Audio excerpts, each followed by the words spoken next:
I'll call the Board of Selectmen's meeting to order with all present electronically. Also present physically is Town Manager Michael Units. I'll dispense with the Pledge of Allegiance because we don't have a flag. We'll go on to the appointments and resignations. Jack, would you like to read the first appointment? Absolutely. Let me just scroll through the spot. I have first, right? If I may, before you read it, Jack, the first two appointments to replace members of the fire department who were temporarily in these posts, and they had the civil service exam and now have people to take the post. After you read the first appointment, we'll let the chief step in and explain it more thoroughly to you.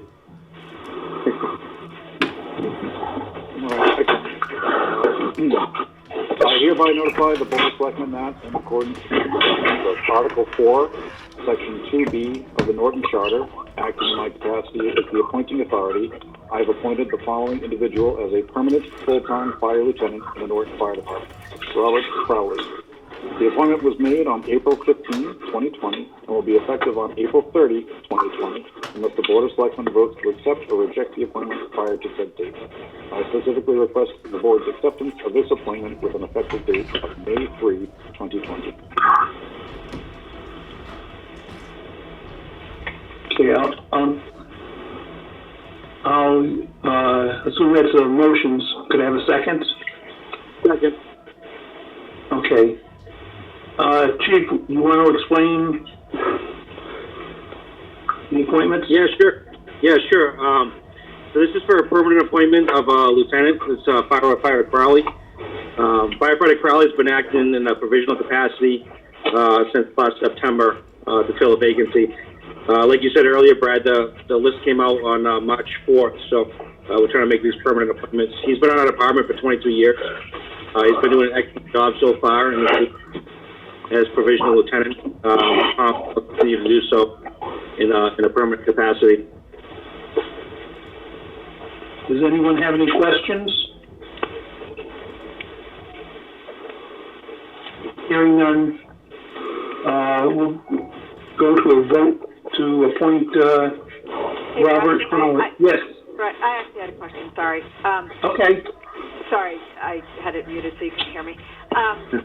I just had a question just in general on the 4 appointments for the fire department.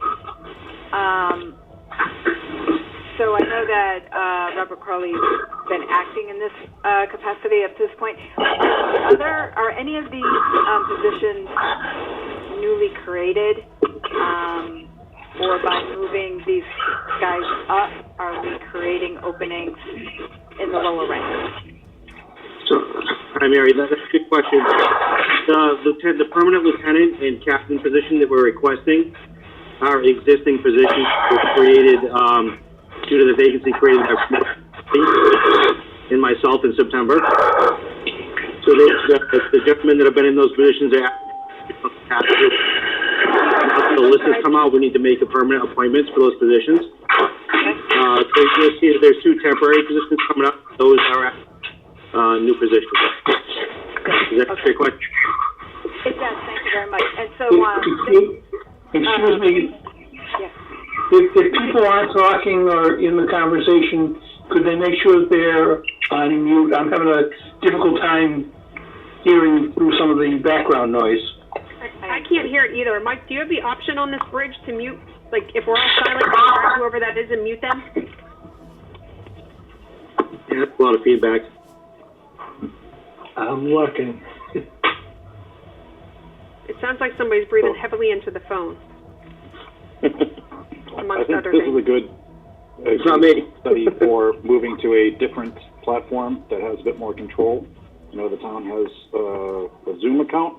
Maybe we can pilot that for our next meeting. I know from running a couple of those over the past few weeks, it gives administrator a lot of ability to just do a global mute, and then people can unmute when they need to talk.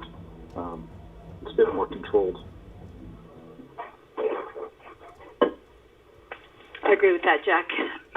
Mike, while you're figuring it out, Brad, if I could just make another comment on this.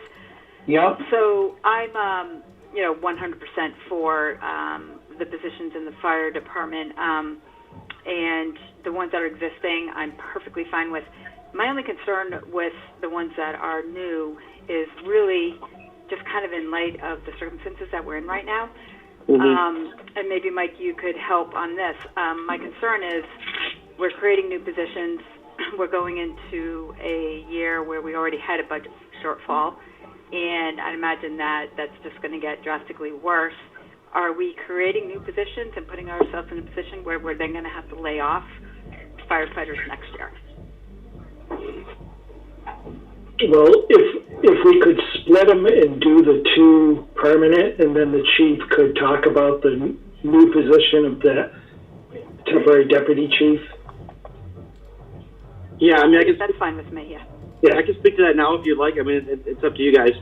But I totally understand your concern. That's why I requested those.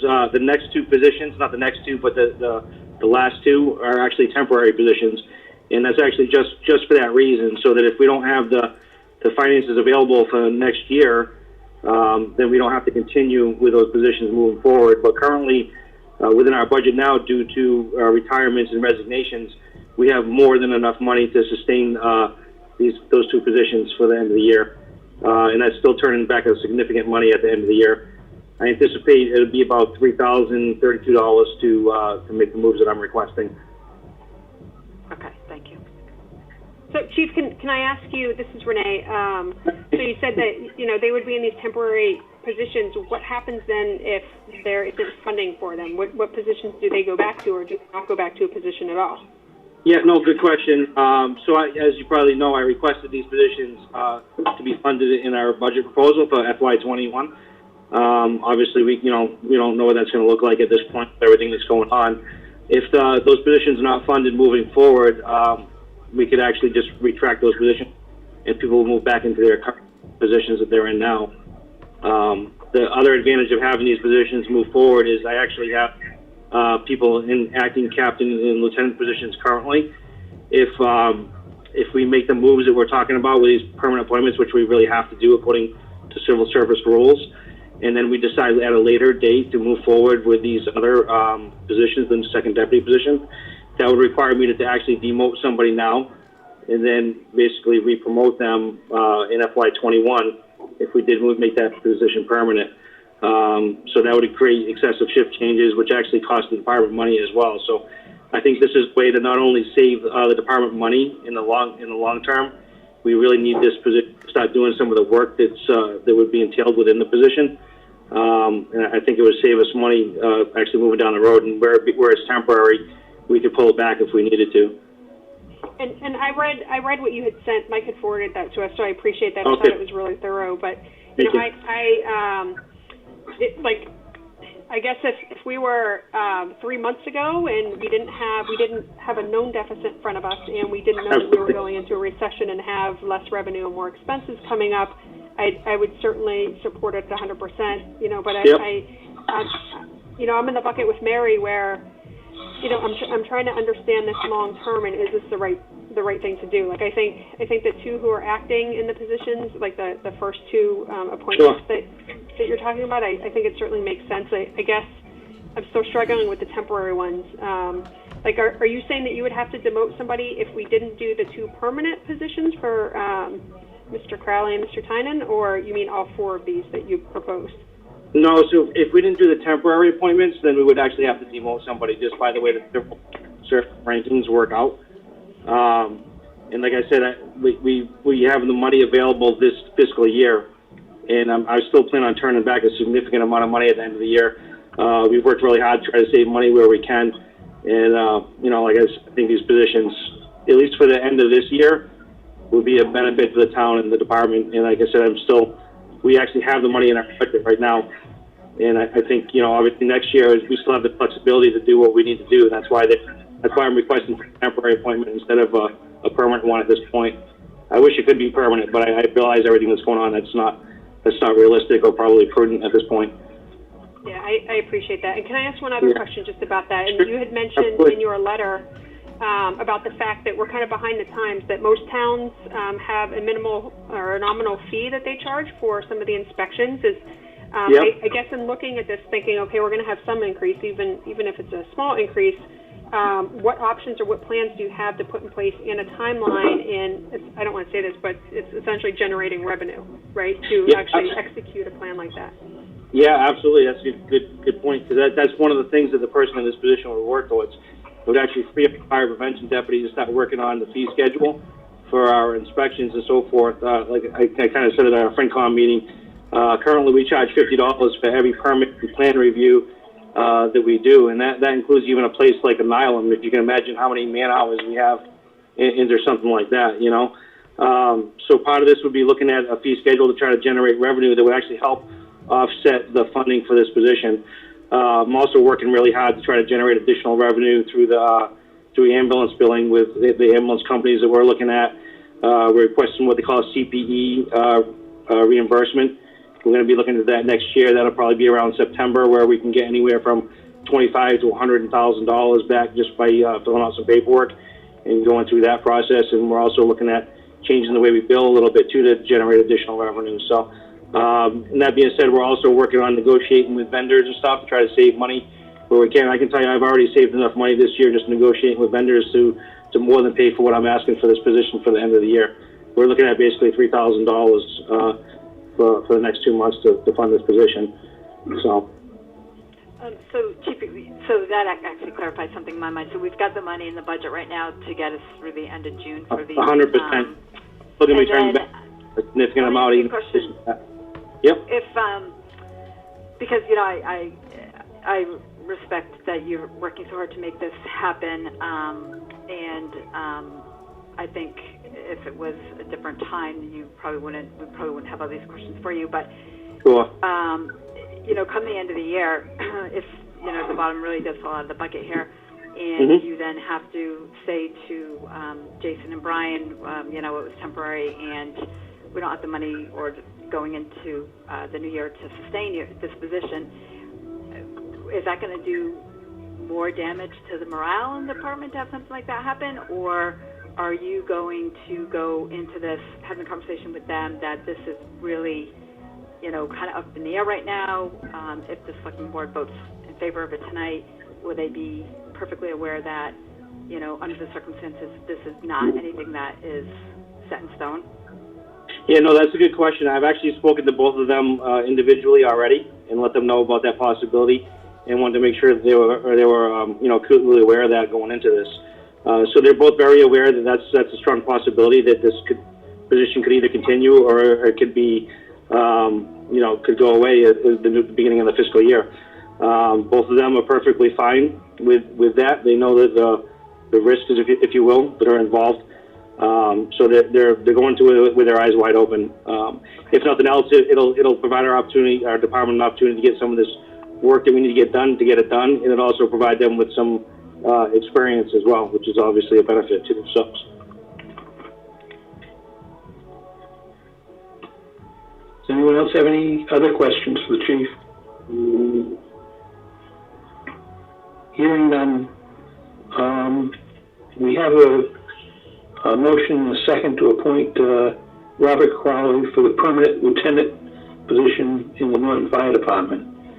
I'll take a roll call vote as I've been doing in these meetings. Renee? Yes. Jack?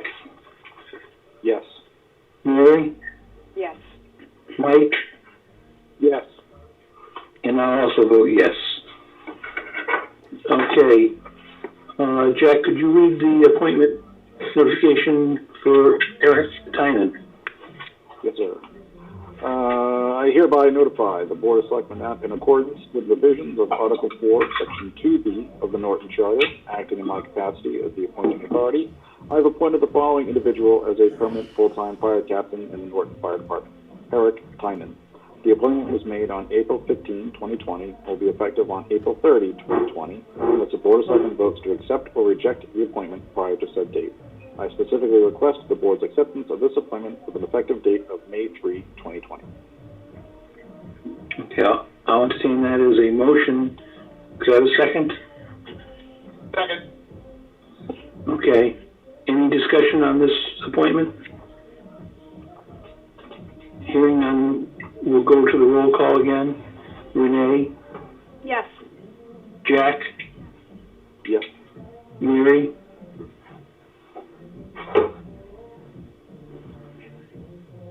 I didn't hear Mary.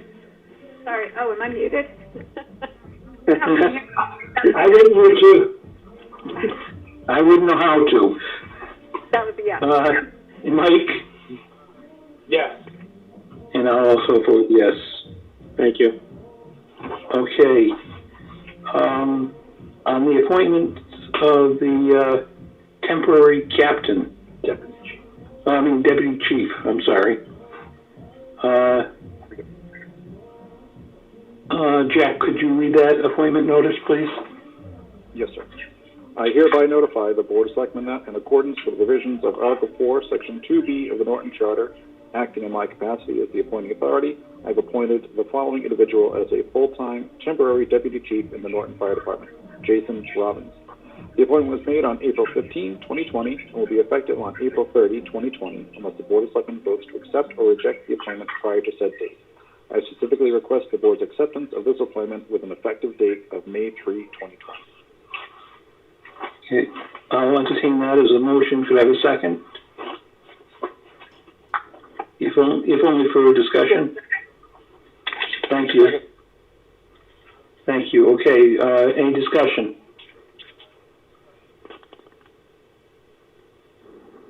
I assume everyone is comfortable with the fact that it is only temporary, and that the chief has been very upfront with both candidates for the temporary positions that it's only until the end of June, because as of July 1st, we don't really know what's going to happen. That's correct. So if there's no other discussion, yes. Just out of curiosity, how does it work at the end of the year if we're being optimistic and things go well and Chief has the money in the budget going into the next year? Does this come before us again, or does these positions just roll over into permanent? No, I personally would think it would have to come back to us to become voted on as a permanent position. That's my understanding. Well, yeah, I would absolutely bring it back before y'all to make it a permanent appointment if we had the funding available. Okay, great. Thanks. Yep. Any other questions? This is Jack. Just one quick question. Yes. Do we need to put Jack. the end of this appointment on there? Or is it just naturally it will expire on June 30?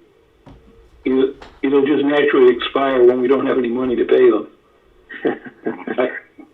I mean, if he, as of July 1st, we'll be under a different fiscal budget, and if the money is not in the fire department budget, the position will not be part of the budget. So I mean, we can put it there if you feel more comfortable. If I can I just ask one thing? Sure. I think the only thing I would say is that it would kind of depend. I think it's on your agenda for when the town meeting will actually be. If we could just have enough time allowed as far as flexibility goes, so that I would be able to make appropriate notifications to move shifts and so on. In other words, if the town meeting is like the third week in June, we won't know until that point if we can actually move forward with the position or not. So, you know what I'm saying? Yeah, I understand. And I assume there's a period of notification that you have to have. Correct. Right. Yeah. Because I would have to make some shift changes to move some people back and so forth. So it'd probably just be a couple, 2-3 weeks notice would be perfect if I could. And we'll be able to make that. Chief, you're saying like after, like if we put this in there, then we put the condition in there that if, like, you know, this is temporary, and if not approved at the next, because I would not put dates in, at the next town meeting, then 3 weeks after said town meeting, the temporary position would be suspended or whatever. Yeah, that would work perfect, yep. Yep. Okay. If that wording is acceptable, Chair would entertain that as an addition to the motion. Although I've lost track. Have we even read the appointment? I don't think we've read this appointment. We did for James Okay. Robbins, yes. Okay. And then Chair will entertain that as a friendly amendment to the motion. Okay. This is Any other discussion? Hearing none, we'll do a roll call vote. Renee? Yes. Jack? Yes. Mary? Yes, I'm sorry. That's all right. That's why I'm here, because I don't know how to do those kind of things. Mike? Yes, Mr. Chairman. And also, yes. Thank you. Okay. And Jack, could you read the appointment of Brian Hurd as a temporary lieutenant? I'd be honored. I hereby notify the Board of Selectmen that, in accordance with the provisions of Article 4, Section 2B of the Norton Charter, acting in my capacity as the appointing authority, I've appointed the following individual as a full-time temporary lieutenant in the Norton Fire Department, Brian Hurd. The appointment was made on April 15, 2020, and will be effective on April 30, 2020, unless the Board of Selectmen votes to accept or reject the appointment prior to said date. I specifically request the Board's acceptance of this appointment with an effective date of May 3, 2020. Okay, Chair, I'll entertain that as a motion. Could I have a second? Second. Okay, is there any discussion on this appointment? Hearing none. Probably make the same provision about the timing that we did for the other one. Okay. Correct, yep. We'll add the same wording to that motion then. With that added to the motion, is there any further discussion? Hearing none. Renee? Yes. Mary? Bueller? Yes. Mary, you're on mute. Jack? Yes. Mike? Yes. And I'll also vote yes. Thank you. Thank you all. Thanks, Chief. Thank you, Chief. Appreciate it. Very Be safe out there. Thanks for your, what you and your guys are doing right now. Sorry? Thank you for everything you're doing. Oh, no problem. What you guys are doing right now. No problem at all. I'm sure you're being very kind in saying it that way, but I'm sure that it's going to be stressful on top of just making the calls, but to be making the calls with this invisible enemy out there is going to be tough. Yeah, for sure. We're thankful we have a good group of people here that are working really hard, so. We appreciate it very much. Thanks. Thank you, and I'll definitely pass that along to our members. Thank you. Okay, we'll move on to licenses and permits. Jack, would you like to read the application for the entertainment permit? Or license? Sure. Yep. This is for New England Rodeo, LLC, 185 North Washington Street. Mailing address is the same. Owner is Elias De Silva. Owner's address, 48 Palmer Street, Dartmouth, Mass. Assuming I don't need to read their telephone number. Owner's email, rodeonewengland@gmail.com. They are applying for an entertainment license, live entertainment, dancing, DJ, jukebox, I think that's all I see on here. Okay, I'm sorry. I was gonna say, does anyone have any questions regarding this? I do have one, Brad. Yes. I recall from last year there were quite a few neighbor noise complaints, at least on a few occasions. I think this ties back to something that Mary had mentioned about if there's any sort of noise ordinance in place that could be enforced. My understanding is that there currently isn't one. Correct. So is there anything we can do to address the neighbor complaints, or is it just we get the license and they are stuck dealing with it? Yes. I would approve it subject to approval of all department heads, and they will have to sit down with the department heads in advance, and there'll be rules put in place telling them that if their noise becomes an issue, we will be closing them down. So they will know that. Am I on mute still? Can you guys hear me? We can hear you, Mary. Right. Mike, further to that statement, because I know it's on our agenda further down, I thought I saw, number 6, discussion of quiet hours. So, and I have no intention of holding this up. The New England Rodeo has been operating pretty well with no complaints in the past, but we should probably have, something specific to refer to when we tell them that if there are noise complaints, not just arbitrary, and maybe we can we can include that in our discussion of the town quiet hours. That would pertain to this type of entertainment business as well as just neighborly stuff.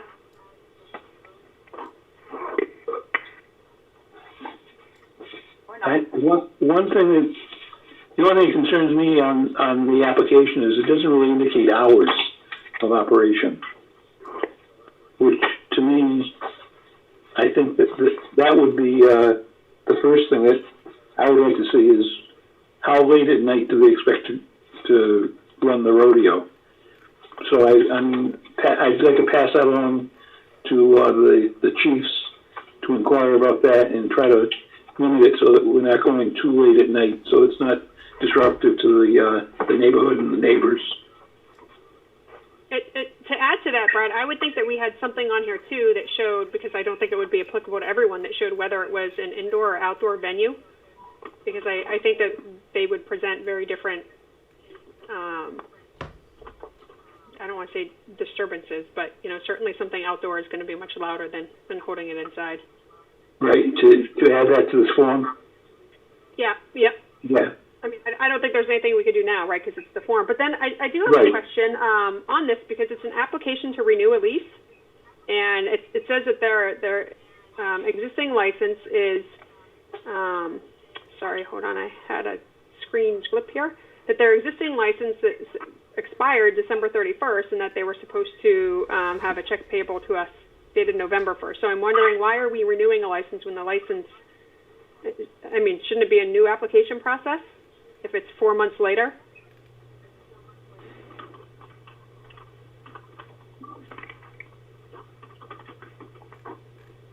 Well, I think the issue is they're a seasonal business, so that's why they didn't renew it in the winter.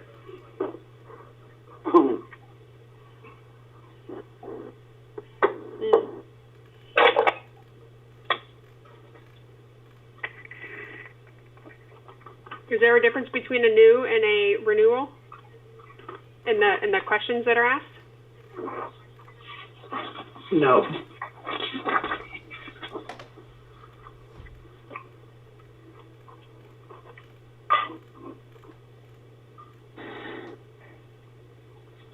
Well, that seems silly then to have a renewal and just have an application for a license. Yeah, it doesn't really make sense to have it as an application for a renewal they just have application for a license, and then they could, if they've been there before, indicate as in the past or something to that effect. Mm-hmm.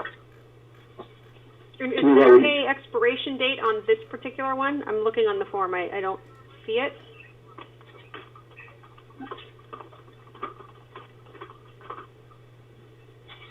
No, we'd have to indicate that it's good for the year 2020. But we could, that might be something that we'd want to put on an adjusted form as well. well, we can put that into, if we choose to approve this, we can put that into the motion.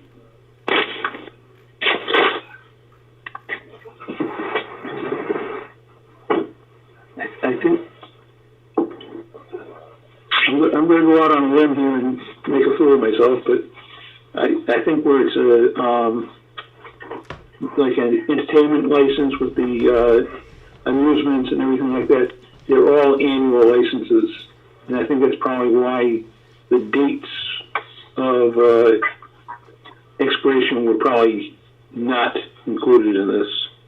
It's like all the liquor licenses and all the other entertainment licenses, jukebox licenses that we approved for, like the clubs and alcoholic beverage locations were done. They are all annual licenses. It's one of those things, it should probably say it on here, but it was an oversight only because they're all annual licenses.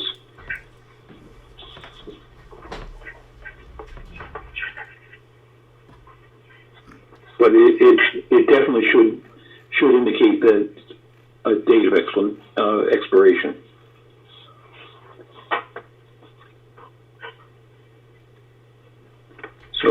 So if the board is in favor of approving this license, we could we'll make it so that it is effective until December 31st, 2020.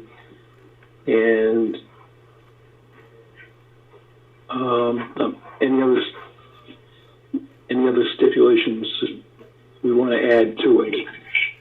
Yeah, I would make sure that the quiet hours are in there, as well as I'm going back through my notes from the previous time I'd seen this, and it was not only the hours, it was the volume of the event that was going on even before that. I don't know if that's anything that can be controlled, but as an outdoor venue with loud music going, that was a primary complaint, not necessarily hours of operation.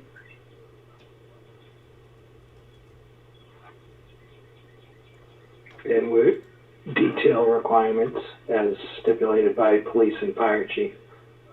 Correct. Is this that? So the license listed there, it says entertainment restaurant.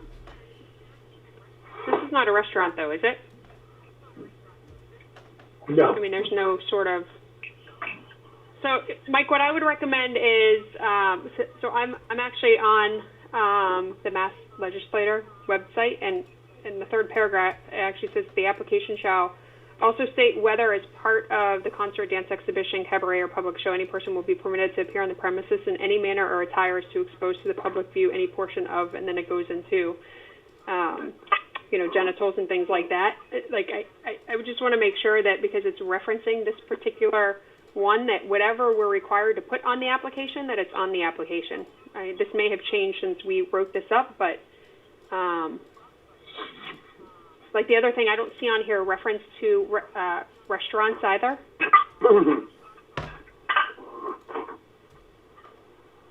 Oh, it does say, actually it does say it.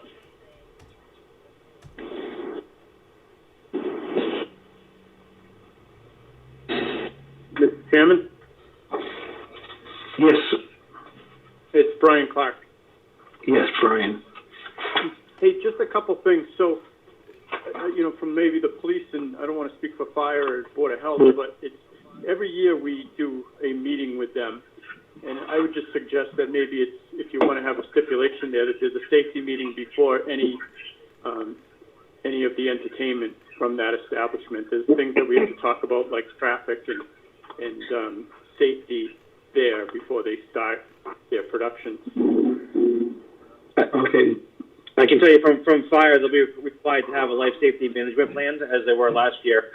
That'll require them to have that plan approved, and also it'll require a permit from us. okay, I can also say from the Board of Health standpoint, in the past, if any complaints that we've ever had as far as noise or traffic or any of that, we immediately call Mr. Soberin and his wife to sit down with us and discuss the problems and figure out the solution. So it's not something that we take lightly. okay, thank you.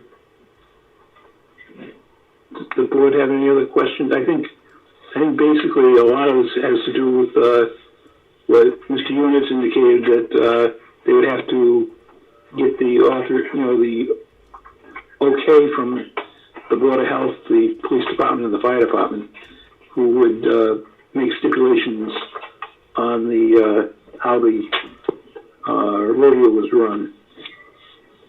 Yeah, I certainly have full confidence in that process. I think my only concern is this application, like as I'm reading it on the MGO, it almost doesn't appear like this is correct for them.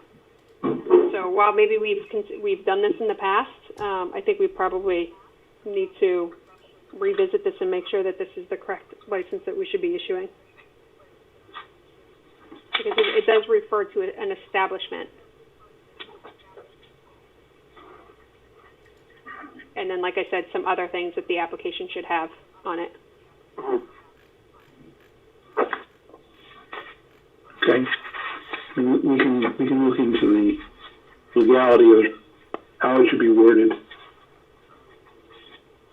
Yeah, like even the second paragraph says that the license shall be in writing and shall state the type of concert, dance, exhibition, cabaret, whether there's going to be dancing by patrons, dancing by entertainers, recorded or live music, the use of an amplification system, theatrical exhibition, play, has a lot of things that we don't have in here. And if there's a second step to this process, that's great, but I mean, this is pretty specific that the application should have these things. So I just think we probably just need an update. Okay, we'll look into an updated application for, I'm trying to think, for events or venues similar to this.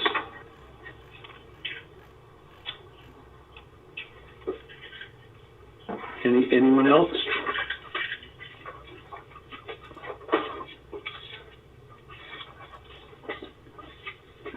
Is everyone comfortable moving forward with this, or do you want to rewrite the application and have them resubmit? I think we should have it updated, Brad, and I only say that because, I mean, right now, they're not going to be holding an event within the next month, so I don't think it's a timing issue per se. I mean, Mike, is that enough time to reach out, do some research, update this, and touch base with town council? Yes. Okay. Without impacting their any sort of events that they might have. What is the what's the order right now in respect to gatherings more than 10? Is that May 4th? May 4th, yes. Yeah. So maybe if we just plan to see it at our next meeting. Okay. In that case, Chair would entertain a motion to table this and ask the town manager to look into getting an updated application form. So moved. I'm sorry? Who moved? Mike Flaherty. Okay. Okay. I'll just say all those in favor of tabling it, please say aye. Aye. Aye. Aye. Aye. Okay. I recognize all of you. I'm getting good. Thank you. So we'll just table that, and hopefully we can get a updated form and completed by the applicant and to us for our next meeting. Okay. Announcements.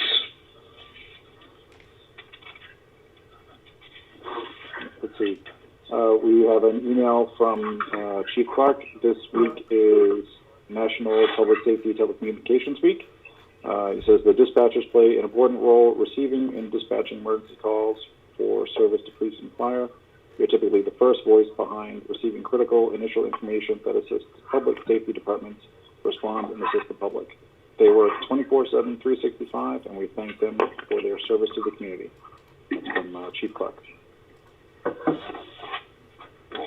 And on a personal note, over several years, I had to deal with them many more times than I wished, and I have to tell you that dealing with the communications department, they always brought my blood pressure down so that I didn't have a stroke while I was waiting for the ambulance for my wife.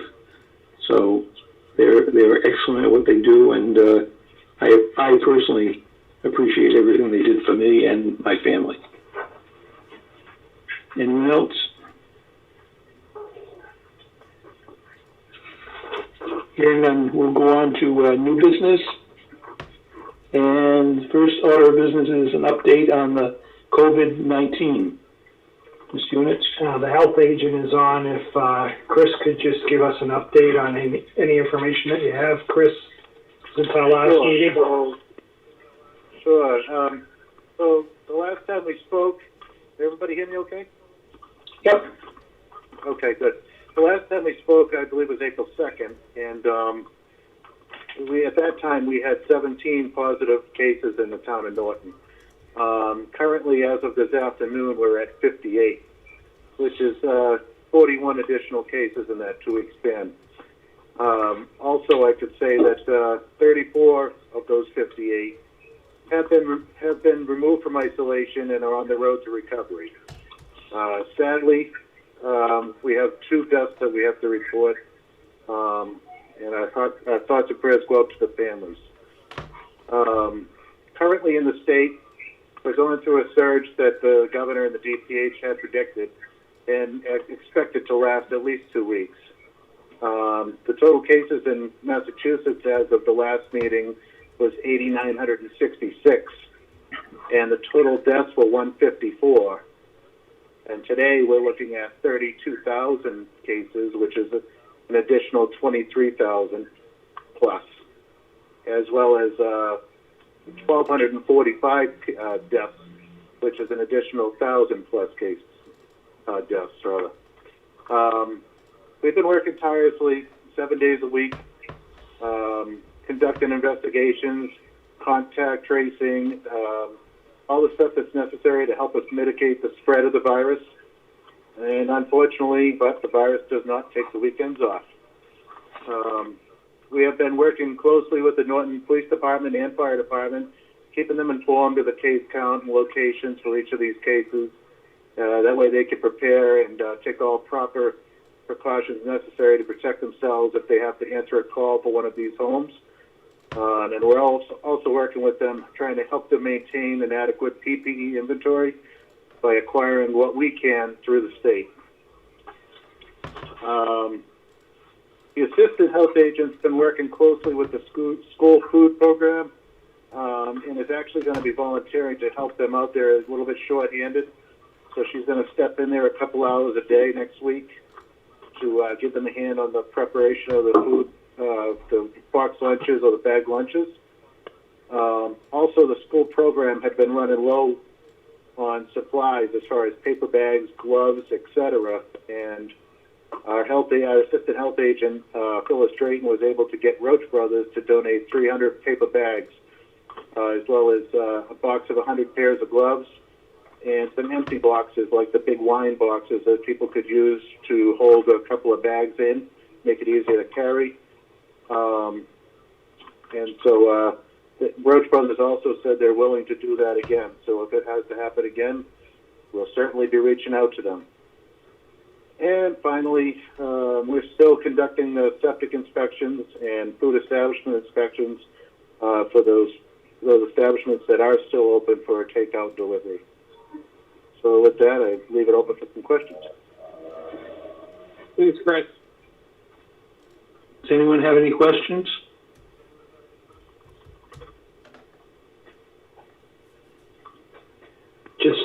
Yeah.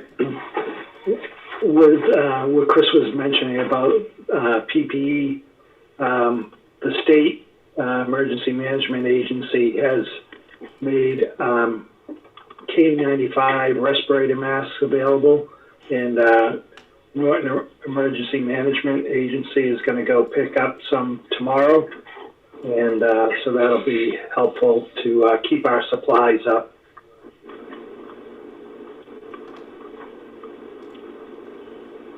So this is Renee. Can you hear me? Yes. Thank you. Chris, I guess my only question is, you know, when you think about where we are in the situation and the fact that, you know, it's going to get a bit worse before it gets better, is there anything that you guys anticipate that you may need, like whether it just be more resources outside of the equipment, or even like you know, like facial coverings that maybe aren't masks, but things that to provide the residents or anything like that?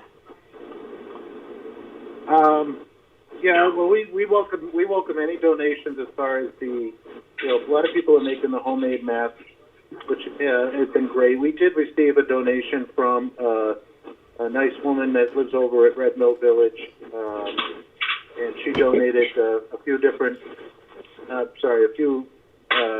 homemade masks, I should say. And she's willing to do more. She's actually working on another order for us for a couple hundred, which would be great. And we have those in mind for the general public if somebody needs one. And I think, you know, just the support of everybody, you know, has been great with your board and with the police department, fire department. Everybody's just been working so well together. The public is taking this, as tough as it is, and it sounds funny to say, they're taking it very well as far as knowing the right thing to do. It may not be an easy thing to do, but they know it's the right thing to do to stay at home, keep your social distancing, you know, keep your face covered if you can, you know, at any time, you know, at all times possible, and that type of stuff. So it's really been going pretty well in Norton. I think just your support alone, helping with public relations, you know, and just letting people know we're working hard to keep them safe. That's all. So, Chris, can I ask you, because you hit on a couple things there. I don't know if you were in the last meeting when we talked about doing public service announcements through Norton Media Center. Jack and I did do that, and one of the conversations that we had with them was, you know, continuing to provide information to the public. Understanding that you guys are swamped, is there, or are you opposed to potentially Jack and I putting together a message about, you know, the efforts of the Board of Health, you know, certainly welcoming donations or handmade masks or anything else that, you know, you feel is pertinent? Or no, I have no problem with that at all. If you were interested in doing a video yourself, I mean, that would be great, but I don't want to overwhelm you knowing that you guys are already very, very busy. That's something I'd be willing to discuss, yes. Okay. So maybe I'll touch base with you tomorrow? Sure. Great, thank you. Thank you for the update. We really appreciate what you guys are doing. No, it's not. It certainly isn't an easy situation to navigate. Thank you. Okay. Mr. Units? So people have been generous and started making donations, and so we did receive 3 checks totaling $350, and I'd asked the board, in accordance with Mass General Law, Chapter 44, Section 53A, that you accept these checks in order to establish a Norton Cares account. Chair, I entertain a motion to establish the account for the Norton Cares. So moved. Do I have a second? Okay, is there any discussion? Just thank the residents for their donations. That's very kind of them. It was amazing how quickly that happened. I appreciate it. And I will assume that they can send any donations by mail to the town hall? Send them by mail to the town hall or drop them in the box out front. And if they go on to the town website, there's a COVID-19 section, and they can see 3 opportunities to help out with contributions. Yeah, I know one's the veterans, one is the food pantry, and Third is the Norton Cares account. okay. So, And Mike, do they just write a check to Norton Cares? Yes. What you have now in your hand? Yeah, it's just, they're all made out to the Norton Cares Fund.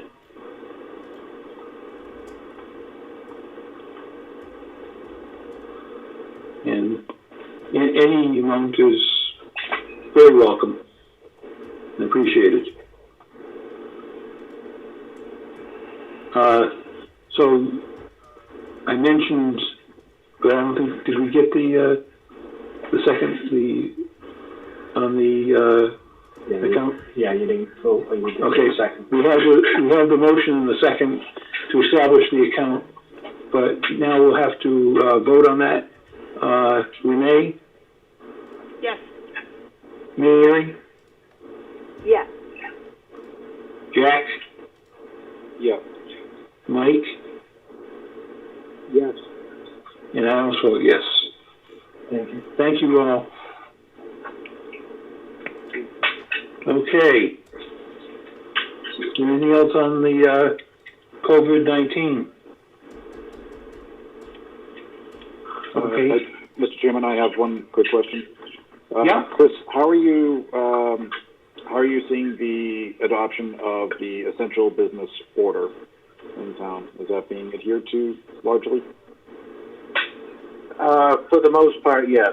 We had a couple of situations that we had to, in the beginning of the order, we had to take care of. But the only one that we're really running into right now is the golf course. I don't like to say the name out, but Norton Country Club. We have a lot of people that are just golfing there without any permission to be on the course. There had over 50 people golfing there on the weekend. And it's such a tough thing for us to enforce because I don't have a golf cart that I can run around, nor should I have to. So I spoke with the owner of the course, the manager of the course, and I told her I'd like to see her block off the parking lot to keep people, from going in there. And but that's still a work in progress over there. But, we're keeping an eye on it.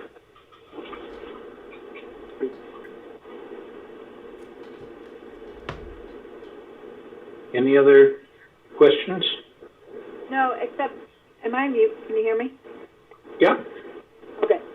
But Chris, I just feel like that's an awful lot of responsibility for you with everything else that's going on. I think the responsibility should be on the shoulders of the owner of the golf course. It's closed. Like, why anybody that's on that golf course is then thing. And I agree with you 100%, and that's what I told her. I said, we need to do whatever we can, or, they need to do whatever they can to keep people off that course.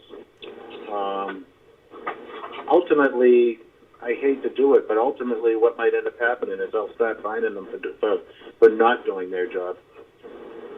And the other thing is they must have a license to operate, right? I would think so, yeah. Are they open, Chris, or are people just showing up? People just show up and walk out on the course and start golfing. So isn't that more of like a trespass order? Right. I talked to the police chief about it, and his thing is on his end, he needs them to have signs posted that it says no trespassing. And I talked to the owner, and she said, Chris, I have posted signs. I've spent over $600 on signs, and those people are ripping them down. So I said, well, then you need to talk about this with the police department and figure out how you're going to keep these people off this course. Because the other thing is... Because my other thing is that they're stealing the service. That service of that golf course is you pay to golf. So they're stealing the service by being out there. And it's a private golf course. I mean, I don't understand why. I would imagine that maybe the owner, the park, could have a conversation and could just say, I want this, you know, I don't want anybody on here, whether the signs are being ripped down or not, right? It just seems crazy that we can't keep people off a golf course. I know. I think it's... Sorry, I Is don't the chief on still? Yes, I'm here. One of the things I said to Chris over the weekend was, if they just put up a chain link fence on their parking lot, it'll deter a lot of the issues they have. Obviously, we can't get out into the depth of the golf course if people are out there, but, you know, people parking their cars in the parking lot would stop, and they wouldn't be able to do that. You know, I don't know if the owner's resistant to that and just doesn't really care. I don't know. I haven't talked to them. So but that would be the first to thing. follow up on that, Chief, I did ask them to do that, and I just haven't had a chance to get over to see if they have. Well, Could as they of do today, something they else, like put up some sort of barricades if it wasn't like a chain link, you know, a chain link? Like, could they put up? Oh, absolutely. They could put up, I mean, if they put up a barricade with a no trespassing sign on it, that does the same, you know, it certainly does the same thing. If they put a piece of heavy equipment in front of there with a no trespassing sign, it kind of does the same thing. I mean, you're saying you don't want anybody on the property. Right. Right. And If they were to like take a picture of having a no trespassing sign that later disappeared, would that still give you guys the right that if somebody is on there to remove them?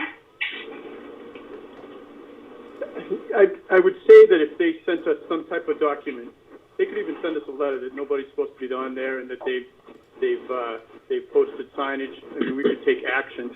You know, I'm not going to say that we're going to arrest everybody out there, but we could take some type of action.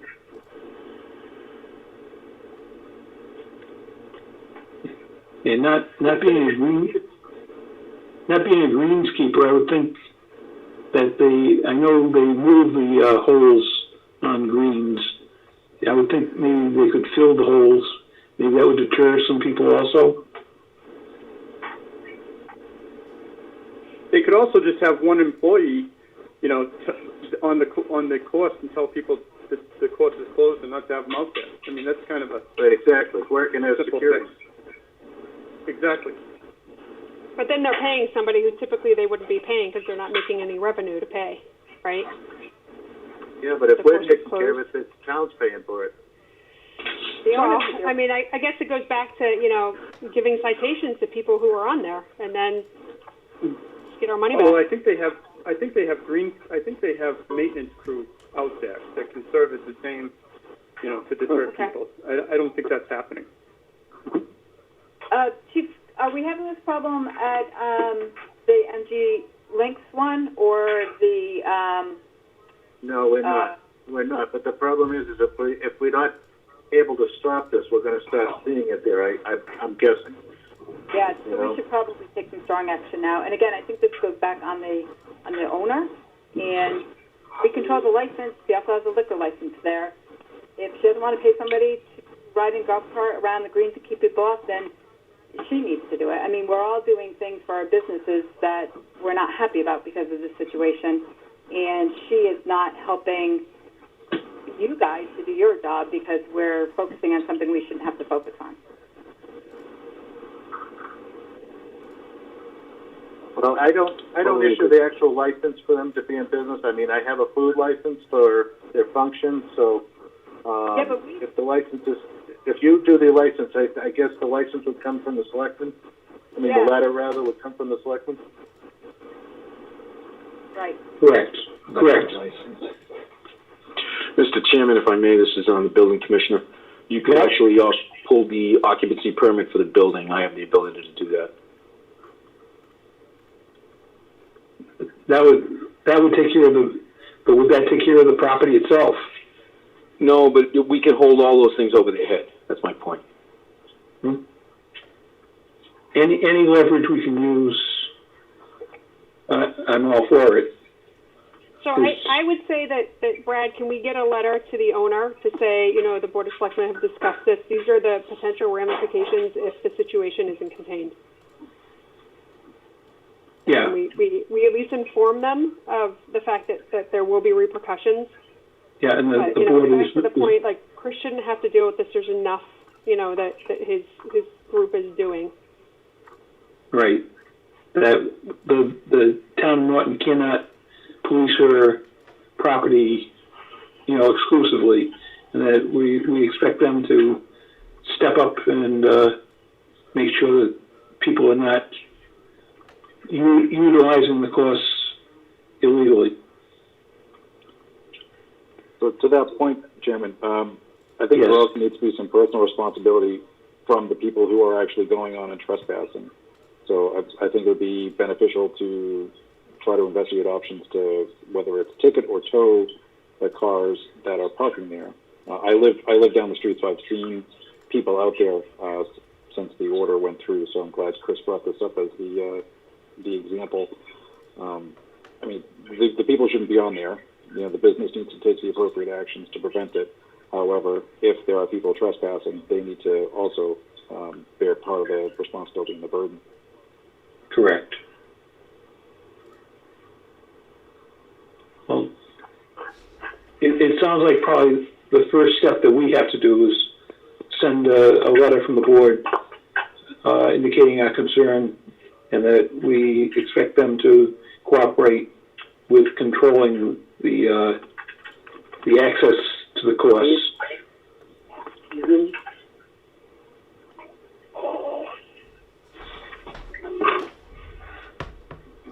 Anyone else? Yes, yes.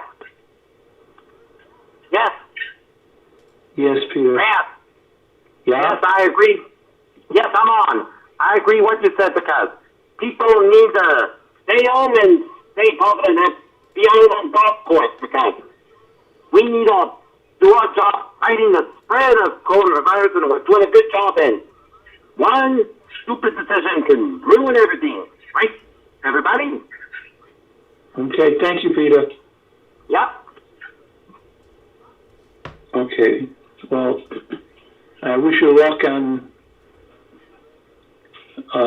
pursuing the controlling people who don't seem to want to play by the rules as they're presented to us now. But the board will send a letter to indicate our displeasure and ask that the management do everything in their power to stop people from playing golf on the course. Thank you, sir. Okay, thank you all. Next order of business on our agenda is Town Hall renovation discussion. Mr. Unit? Yeah, Mr. Chairman, I want to thank the building commissioner. I went through my files and found many folders on things that were done or not done or suggested to be done at the town hall. And Chris sat down and provided you with a timeline of everything. And Chris is on tonight to talk about what he's presented and potential expenses to renovate this building. Good evening. Good evening, everyone. At one of the previous selectmen's meetings, I was asked to look into the costs associated with upgrades to the existing town hall. And then I approached Mr. Units, as he stated, and he presented me with a file. And I found that 10 studies have been done in the last 25 years, 7 architectural, 2 structural, 1 HVAC. And a brief summary of all those combined would be that it's non-feasible. The main reasons for that is that the building is 25% past its life expectancy. Cinder block is good for about 75 to 100 years. The building is 125 years old. The mortar that holds it all together, the unit masonry together, is a lime-based. It's only good for 30 to 40 years. The building's never been rejointed or repointed. A nice walk around the structure on a sunny day will show you how all the cinder blocks have separated from the mortar. And basically the stucco on the exterior and the paint on the interior holds everything into place. So to cut new windows in and to do the fenestration openings, and you would lose the lateral structural, the structural capabilities of the building. And that was highlighted in the last structural assessment done in '02. If the building was renovated, there's still not enough square footage. There's been two space needs assessments done by the architectural firms. They're both around 24 to 25,000 square feet needed. We're currently at about 17. The square footage is on the first line. You've got 6,300 square feet on the first floor, 4,960 on the second, and you've got about 6,000 being used in the basement for storage. So it all totals about 17. So even if we do renovate, you're going to be short on square footage. That's the biggest point. The next point is when you pull a permit and you do a level 3 remodel, you're going to have to do other upgrades that were not included in these estimates. I got a little ahead of myself. The last estimate that was done in 13 came to about $3 million to extend the 2 floors, front and back of the old town hall, move the stage down, and then widen the opening going into it. Current dollars would be about $4.2 million. Those costs did not include the ADA upgrades that would be required when you pull the permit. The elevator is too small. The ramps throughout the building are too steep. The vestibules don't meet code. The number of plumbing fixtures or toilet fixtures throughout the building don't meet the current code as well, so you would have to upgrade those. You have no room to put them. The amount of parking is insufficient. The square footage per occupant load, 100 square foot for office space, you don't meet that as well. The cost to upgate the roof, another $150,000 for that. The cost of moving the town hall and then moving it back after the construction would be exorbitant also. So you could double that price as well that I just gave you. So all told, it's non-feasible. And I'm sure you're going to have a slew of questions, so I'd open that up now. So Chris, this is Renee. I have a statement as opposed to a question, right? I get everything that you're saying. I think that my position is, I get that you're saying it's unfeasible, and my position is come to us with a solution and what that solution is going to cost, right? Like I can tell you when you're talking about $4 million, you're probably looking at $8 million, maybe $9 million, but that's not the $20 million that a new building is. I mean, we have to plan for something because there is a great likelihood that this is not going to pass. Like, a new building is not going to pass. And while none of us wants that to happen, right, we would all love to have a new building, we need to be realistic, and we need to have a solution. So, and I appreciate you doing all this work and going back, and, I chuckle when I look at this, that we have, information back from 1977, like starting with the fire station that's built next to it. But, I think you hit on some things, like, yes, we need additional space. And what's the proposal to get additional space? I mean, I think we need to look at options. And my only other comment about, one of the things that it just crawls up me the wrong way is when we say that we have 6,000 square feet of storage, like, there are other solutions for that. We should not have, and I imagine a lot of that is paper. Like, if we need to look at some sort of a vendor solution, then we look at that solution and we get that 6,000, square feet back. We have looked into the cost associated. I want to put office spaces down in the basement, but go ahead. I'm sorry, Chris. We have looked into the cost of scanning and making all the paper files into digital, but each department has different requirements for record retention. So each department would have to look into it. I got a price for my department alone would be $30,000 to scan just my records into digital format. So you times that times 10 departments, and there's another $300,000 to $400,000. So that's the cost associated with keeping the existing space. Yeah, and I get that, and I understand the cost. I mean, I would really like to see what are the retention policies, and are we destroying things that we should be destroying? But I think what we're missing in that statement is, while it would cost us quite a bit to get it going, it's a forever solution, right? We don't have to because my other question would be, well, we're using 6,000 square feet of storage. What happens in 2 years? What are we going to need then, right? Like, the solution, while it may have some upfront expenses to it, is a viable solution for long-term, financial accountability. I agree. So if you weigh out the factors to what it would cost to renovate and then what it would cost to build new, I think it's a break even. I don't think the cost of the new building, I don't have those in front of me. Mike, could you help me out with that? Or is it? I would have to pull it out, Chris. Yeah, I don't have that in front of me. But even if you go back and just look at some by the architects, they call the building a Southeastern. Another architect says it was designed with less competent skill. They say that it was more importantly appropriate to building a new building versus the renovation of the existing. That was 20 years ago. So it goes on and on. So to put money into that building, you'd be throwing it away.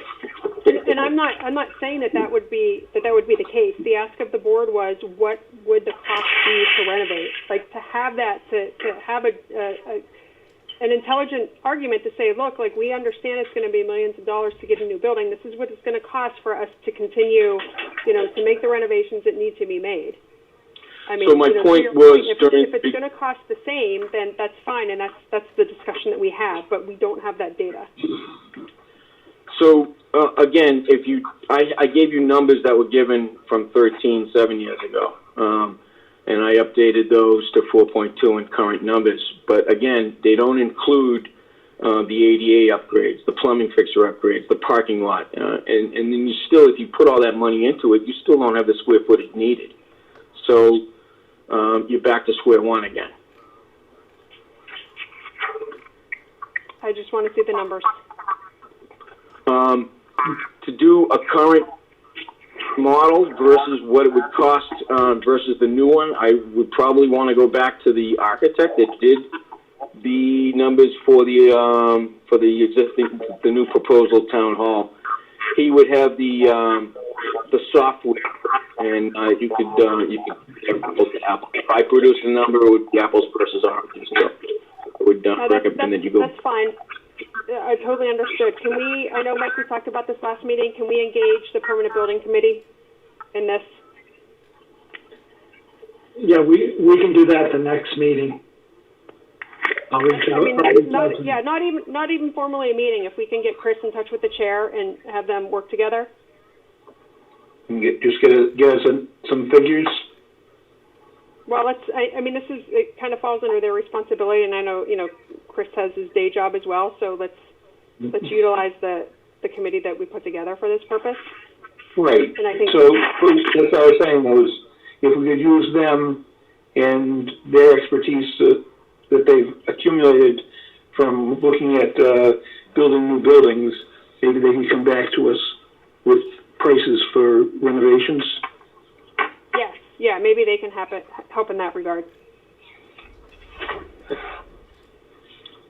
Yeah, I agree with Renee. I think if we have any expectation of seriously putting in front of voters anytime in the near future, we need to make sure that we've shown our homework and we can demonstrate the alternatives are not attractive because they are costly, they don't solve all the problems.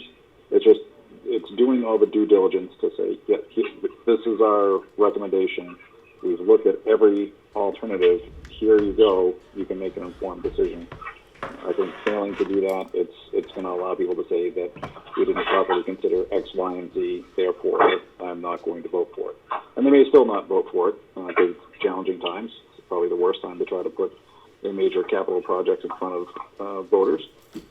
But I think that's our responsibility is to try to shepherd this as best we can. Anyone else have any comments or suggestions? So we'll ask Mr. Units to reach out for the Board of Selectmen to the Permanent Building Committee to see if they could give us assistance in finding out renovation costs for the current town hall. Did I say that properly? I believe Yes. so, yeah. Okay. Thank you. Is there anything else on that topic? Just one question on that. Chris, are you still there? Yes, I am. So if we were able to renovate this building, we would still need more parking, so we'd probably still need the lot next door. Yes, you'd need more parking. The ADA, the elevator's not up to size. You'd have to change the elevator.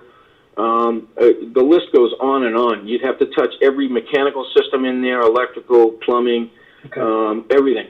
And again, you're back to the structure itself, where it's falling apart. The mortar and the cinder isn't holding. Its cinder block is not holding together anymore. It's not feasible to do it. So that's what all these studies have shown me. I've read them front page to the back page on each one of them. I'll make them available to the board. We'll put them on Dropbox. I would suggest you read them before you spend more money and throw more money at bad. That would be my recommendation. And I would assume that this building is, in fact, cinder block, not cement blocks. It's cinder block, and the life expectancy is about 75 years. But the big point, Brad, would be the mortar holding it together is more of a lime-based, not a Portland-based cement or mortar, and it's never been regrouted or repointed. What's holding it together is the stucco exterior, and then the paint on the inside. Again, take a walk around the building on a nice sunny day. You'll see each line of cement block and how they pulled all apart. When you start cutting and vibrating that, it's going to crumble. So you're just going to hear it again from the next guy down the line. The next architect, especially when it's cinder block, because it's very brittle. It is brittle, and it's the old 3-core holes. We've had 2 structural assessments. We've had numerous architectural studies, non-feasible. But if I understand you want to present everything to the voters, so I would go back to DBVW and use their cost estimating software so you can compare apples to apples. That would be my recommendation. Okay. Anyone else have any questions of Chris? Okay. Thank you to the board. Okay, thank you, Chris.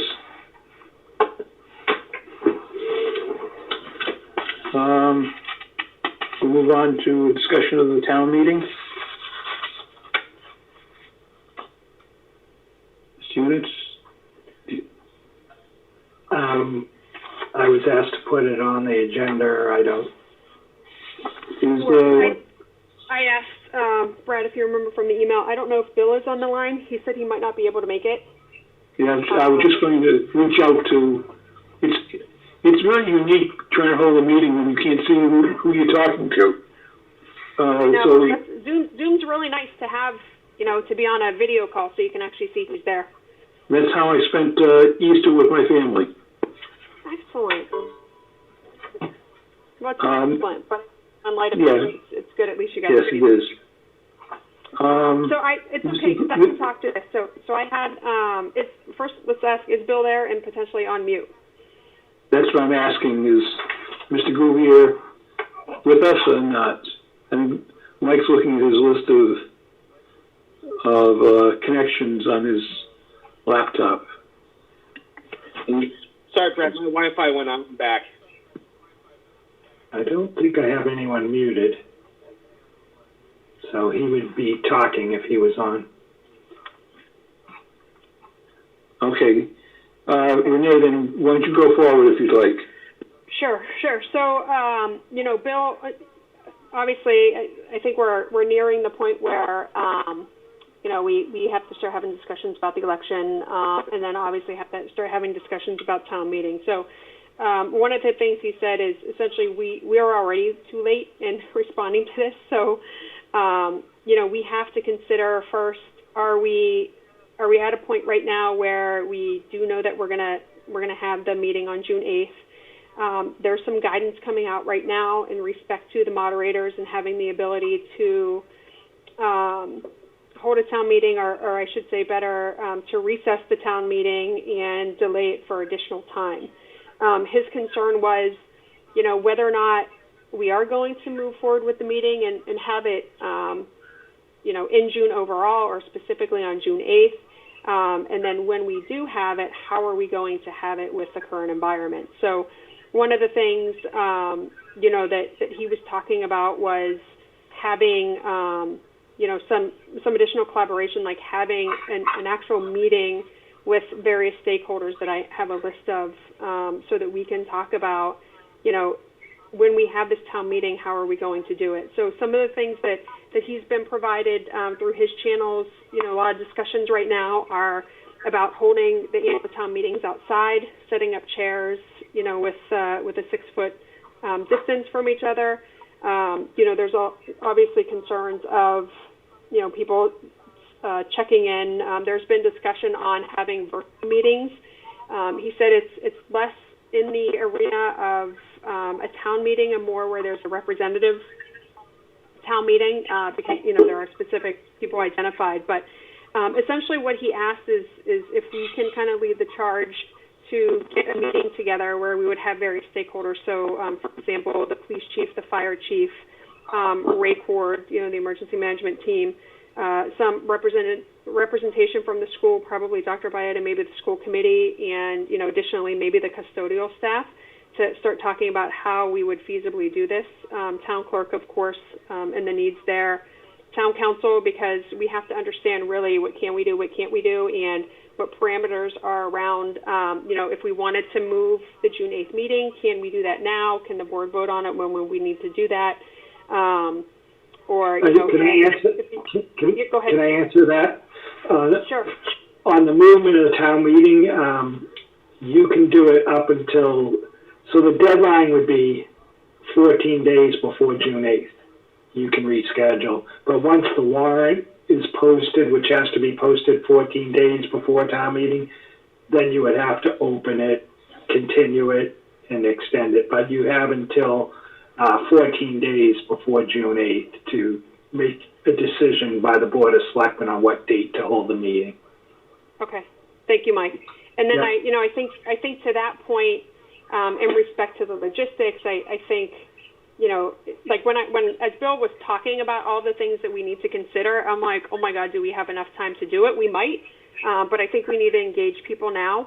And one of the things he recommended as well is, because we don't know right now when the election's going to be, or if the election or the town meeting needs to be moved again, bringing in the candidates right now for moderator. So as we're discussing it, they're aware of the different issues and the things that, obviously may have to be tweaked if they were in the seat of moderator. And then, he recommended as well having the Board of Health as one of the stakeholders too. So a pretty large group to discuss this. But, he recommended getting a virtual meeting so we can literally just start talking about, when we're going to have it and how we're going to have it when we do.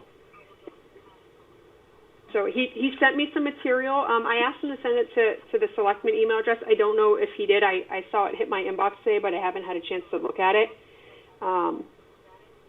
But those were, his primary concerns. And, certainly he's hearing a lot through the moderator network. And, to the point of a lot of people are really farther into the planning process than we are. As I'm considering these things, a question came into my mind, the fact that you had mentioned outside, and I'm wondering, does a town meeting have to occur in the town itself? Does. Okay, because I was wondering if we could use the Xfinity Center where we could spread people out. We thought of that before, previous years. Well, forget that. Mike, do you think that there's discussion, current discussion from the Baker administration about potentially changing that due to the environment? Or is that something maybe you can... I'll check with our state reps. Okay. Because we have the Xfinity Center so close. At least that way there we could, we could lounge, Right. within our personal 6-foot circle and still be able to fit into the venue. And so it might be an alternative to look at. Yeah, no, I think it's a great idea. And, you know, we already know there's power there, right? You have speaker systems. Yeah. I think these are things that if we brought the larger group together, that, you know, we can kind of come up with a list to understand what are questions that we have, and then what are things that we know we can do. Okay, good idea that we invite the people you mentioned, and especially the candidates for moderator, so that they're in the loop also. Mm-hmm. And I can send that. I wrote it down as Bill was talking, so I can certainly send that and share it, so that we just have a list of people. And if there's anyone else to add, I mean, you guys can mention it now, and I'll add it, or do so via email. I'm sure that there might be an interested party that we've overlooked. I'm sure there are, and I'm sure that town clerk would want to see it. Yep. I have that, and he said too. You know, specifically with Lucia, like she would have to really come up with, you know, a defined set of needs or requirements based on different actions that can happen there, like whether, you know, somebody moves a ballot vote or something else. You know, we kind of have to be prepared for multiple issues that we normally could handle, you know, within the auditorium, that being somewhere else and having social distancing recommendations would make for a more difficult execution of it.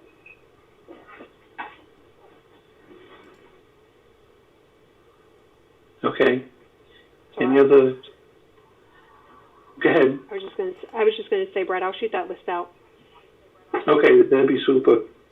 And I'm thinking, you know, with all like the drive-in testing for COVID-19, it's too bad we couldn't arrange like drive-in voting. That actually was a question that was asked, and the state said no. So evidently, I'm not original, and I'm not even on a positive side. I keep getting shot down, so that's it. I quit. Seemed like a good idea to me, but the state said no. Okay. I thought that was an interesting email that Lucia sent around when I was reading those questions. I really like the questions. Some of the responses, I was like, "Wow, this is an interesting time." Yes, it is.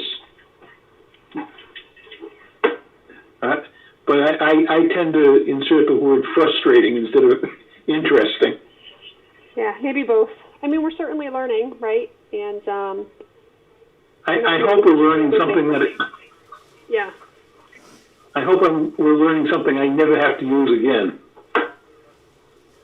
Or just think about some of these general practices, right? Like if we have a generation who is so keen on doing this because of the pandemic, like how that could change future flu seasons and other communicable diseases. Really? Yep. Okay.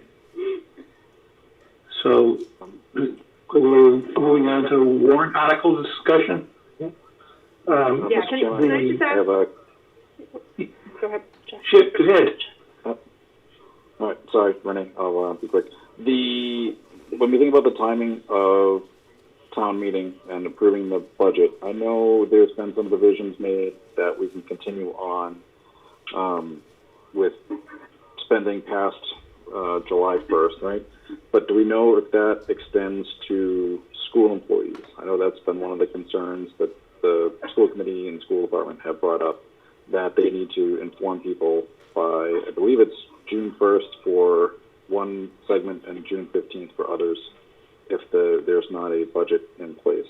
Do we know yet how that all ties into the timing as it's been negotiated by the state legislature? Well, that is contractual with the Norton Teachers Union, so they would have, I believe it's June 15th, they have to notify the teachers that are getting laid off. And if we weren't able, for some reason, to have a town meeting by the end of the fiscal year, they're allowed that you can do 1/12 budgets. So a budget would be 1 you take what we had for this year's budget, and it would have to be at least 1/12 of that. And speaking from former years when I was on the school committee, when finances were in doubt, all the teachers, well, a good majority of the teachers would receive a pink slip on the 15th just to cover the town legally, and they were given it with the explanation that it's something just to cover us legally, and it's something that we had to do, but everyone understood that it was just a formality. Okay. Should we perhaps have a follow-on conversation with the school committee on timing of that? Maybe have somebody call into our next meeting?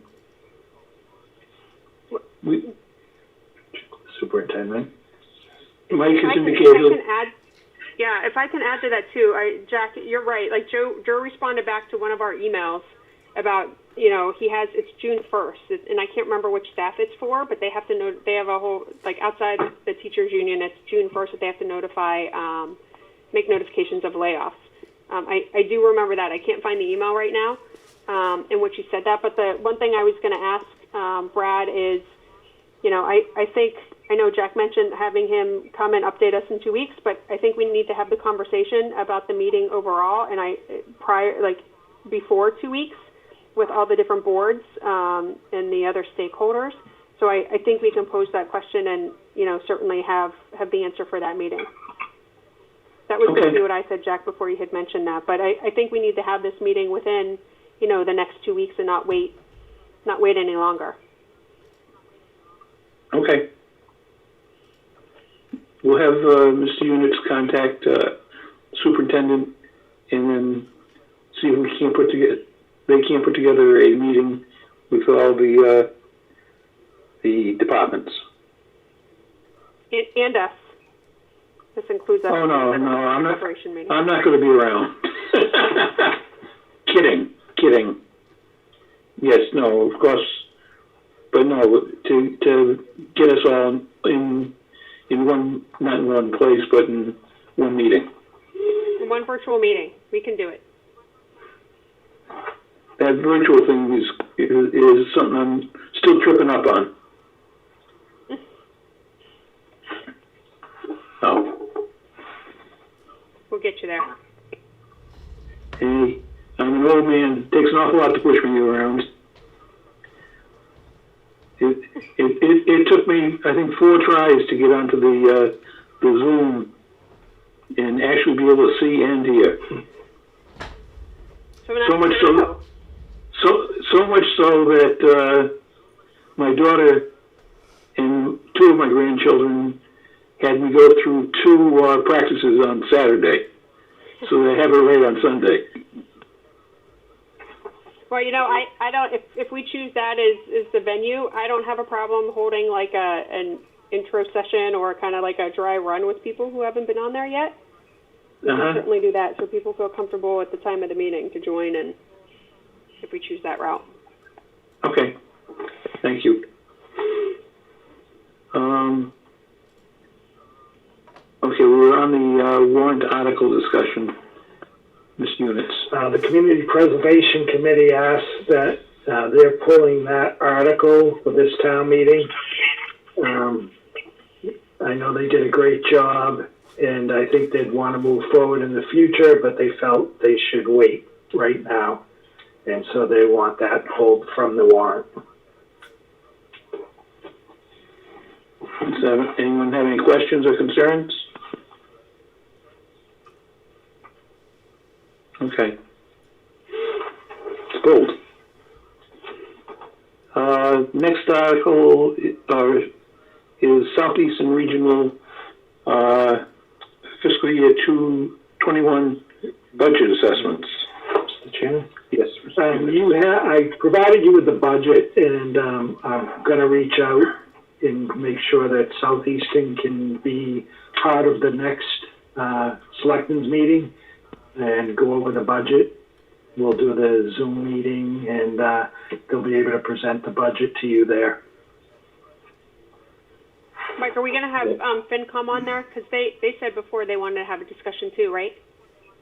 Yeah, they will have to go to FinCom too, Southeastern eventually. Can we do two birds, one stone? Sure.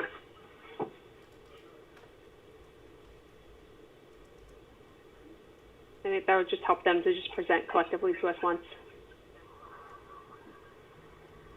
Okay. Now, the increase was, what, 400,000?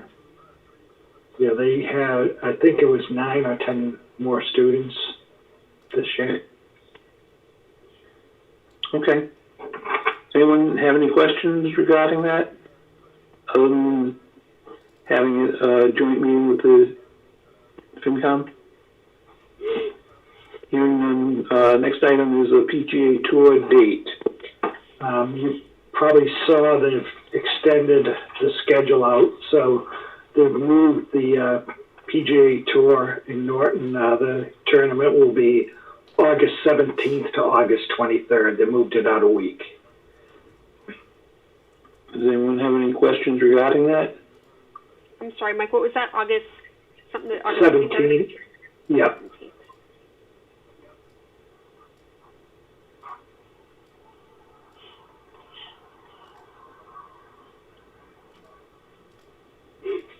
Okay. And now the Route 123 sewer construction update. You probably saw they're working during the day, the state, and I want to thank the state reps for their assistance in that. The state agreed to allow the work to be done during the day. Before, there were all kinds of restrictions during the day because of rush hour traffic, but the feeling was that nobody is out Rushing. right now, so they're allowing to work during the day now. Some potential cost savings, Mike, since it's not overnight work? It should have some cost savings or less of a cost increase from the, I'm sure, the ledge that they've run into on the overruns, but it should be some savings, yes. Excellent. Any other questions? Okay, discussion on town quiet hours. I'm going to be quiet, so. I know this question was asked. We really don't have a noise ordinance per se. We just go by the state guidelines and of the decibel level that is allowed off-site before it's a violation. We don't, and in order to, so if a business is making too much noise, but we have to call in the state to come to do the testing because we don't have any equipment to test the decibel levels. Mike, thank you. So this question was coming from me. A couple of things. One, I actually was thinking more of a residential issue, but from the state level, can't we just have hours of quiet? 11 p.m. to 7 a.m. And then we wouldn't have to have the state come in to test any businesses that operated before that. Yeah, I think, well, you'd have to define what can't happen between 11 and 7 a.m. Okay. And without a special waiver from the selectmen. This is kind of a little bit of a can of worms because, of course, when we're doing the construction on Route 123, where we're operating during the night or whatever. But I don't know how the rest of the board feels, but we never really have tackled this issue in the past, and it comes up every once in a while. And even from the standpoint of, a dog barking from 12 at night till 2 in the morning, people shouldn't have to put up with that. Or people who drive their rigs home and turn them on at 4 in the morning and let them idle while, it warms up before they leave. I'm not sure if I'm the only one on the board that has an interest in this, but I think that we should have some sort of protection for the people who live in town from noisy neighbors. I support it, Mary, and I know we had some discussion on it because it came up, I believe, at a planning board meeting as well, right? And they said we don't have any sort of a bylaw. It's easier. I mean, even if we don't, we can't capture everything we want. I'm sure in a bylaw there will always be something out there. Like I said, it's a bit of a can of worms, but if we don't have one, we don't even have a place to start to have a conversation with somebody.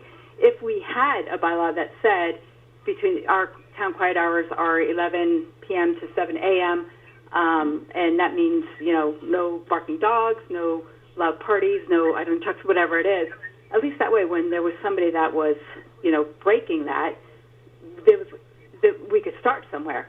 But right now, we don't have anything to even try to enforce something like that, unless it's a business. But honestly, I'm less interested in the businesses than I am in residential. I agree with Mary, and I recall the same conversation as Renee, that we talked about this with Paul and probably other members of the planning board about when a noise ordinance or quiet hours bylaw could be passed. And he indicated that they would not be able to do it for the spring town meeting, but perhaps the fall, so we can really get something formalized there. Because I agree, right now, I can go in my backyard and crank my speakers up, and technically I'm not breaking any bylaws if I play till 3 in the morning. And, and we have no recourse against you. If you were a business, like we were just talking about the golf course before, we have recourse with businesses and noise because if people complain, we control their licenses, right? So we have something over their head. Before, somebody like you that just wants to crank you wake up at midnight, and that's when you get wild and crazy and you want to listen to your music. We don't really have any way to come after you and say you can't do that. So if the board's interested, I wouldn't mind, looking into this. Although the planning board is already working on it? No, they mentioned it. Like, it came up, I remember sitting in on the meeting specifically with the solar farms, because of the concern of the noise that would be heard overnight. And I want to say Joe was the one who said, we don't have a bylaw on this. We need to. And I think that goes back to Mike's, where that might be a little bit more in-depth. But, maybe some discussion with them on, how do we get to step one? And Mary, I certainly support you following up on this. Yeah, the only caveat would be, I don't think we should include chickens or goats. So, I saw your email, and I was wondering if you did that because all the generators are running that night. Oh, no, not at all. No, that's not at all. Yeah, it's not funny. The generators are a pain, but, I think that would be an emergency. We'd have to let that go. Yeah, we have to build in the exception there. Yeah.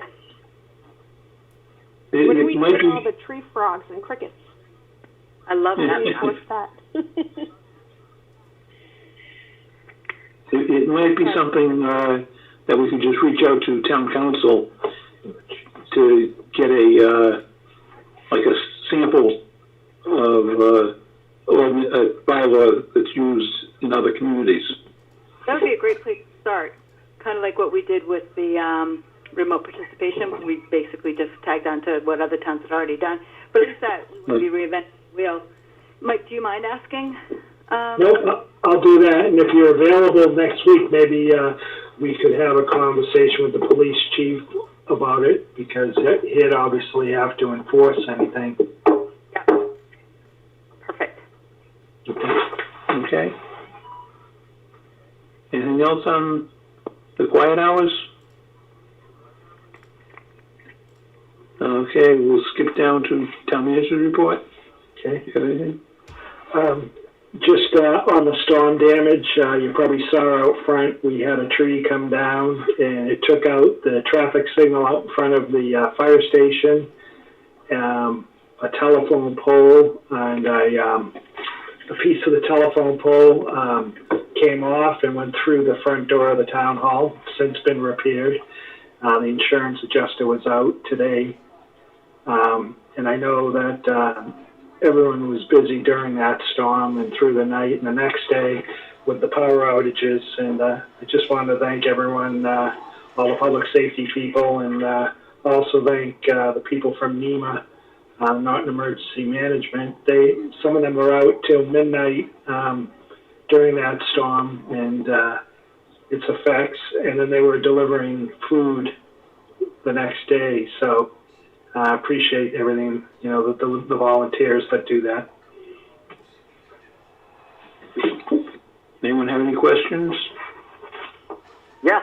Hey, Brad? Yes, Peter. Brad? Yes. Yes. I lost power at 5:47 p.m. and I tried getting to National Grid, but they kept asking for my account, and I tried doing 02766, but it didn't say, but it didn't get through. But still power, so when the power got out, turned on at 2:47 a.m., I was overjoyed. Yeah, I got candles out, but it didn't run my TV. That's right. So, Selectmen's report and mail. Does anyone have any topics on report and mail? I just have some follow-up questions. Yeah, go ahead. Mike, at the last meeting, and I apologize if you sent this and I just didn't see it, but you said that you were going to send us the comments that you submitted for the reservoir apartments. Okay. I haven't seen that in my email.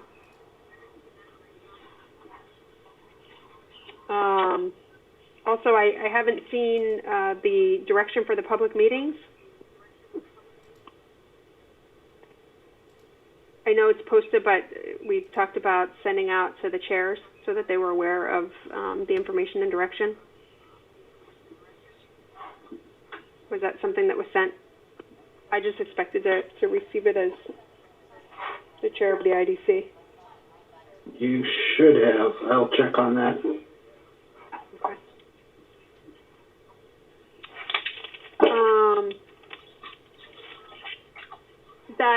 I sent an email late last night about the COVID-19 grant funding. I don't know if you had anybody that was available to attend that session today. No, both the chiefs were not able to do that. They were trying to, but they got tied up and couldn't get on. Okay, I'm waiting to see if they send out a recording of it.